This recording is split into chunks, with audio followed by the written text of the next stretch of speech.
Well, g'day folks. I thought I'd do something a tiny bit different today, and I'd tell you something personal about me.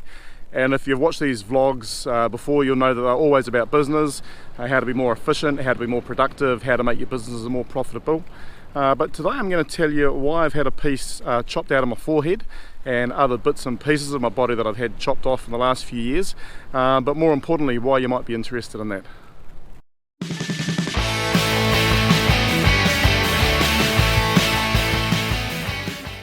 A few years ago I had managed to fall off my mountain bike, and if you know how I ride, that's not unusual in itself.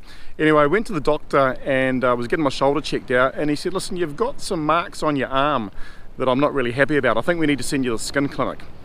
And so I went to the skin clinic, had the little spots and dots looked at, had them burnt off with some dry ice.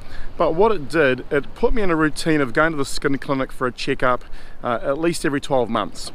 So for the last 4 or 5 years, every 12 months I've been going and getting a full body exam, and that's meant I've had part of this ear chopped off, I've had part of this ear chopped off, I've had 3 or 4 procedures on my head, and a bit of my side cut out. And so what it is little basal carcinoma, I think's the term, little cancer cells that grow under the skin, and they just manifest themselves from time to time. So my point today is that, you know, if you grew up in New Zealand as a kid, you're out in the sunshine at the beach like I am now, if you weren't slip, slapping, slopping enough, potentially you're going to have the same issues going on that I've got going on. So my point today is, if you haven't taken yourself to the skin clinic for a bit of a checkup at all, maybe take some time to go and do that. You know, go and get your spots and dots looked at, get things early.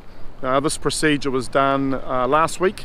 They did one 3 or 4 weeks ago. When the biopsy came back, they hadn't got everything, so they had to go and take a little bit more. And so it's just part of that regular health check. And you know, we talk about making sure our businesses are healthy and fit for purpose, but we need to do the same things for ourselves and for our family. So today's point is, if you haven't taken the time to get a bit of a check-up yourself, you know, go and do that. Get someone to have a look at your spots and dots, and make sure you look after yourself. Thanks for watching. Until next time, see you later. Bye-bye.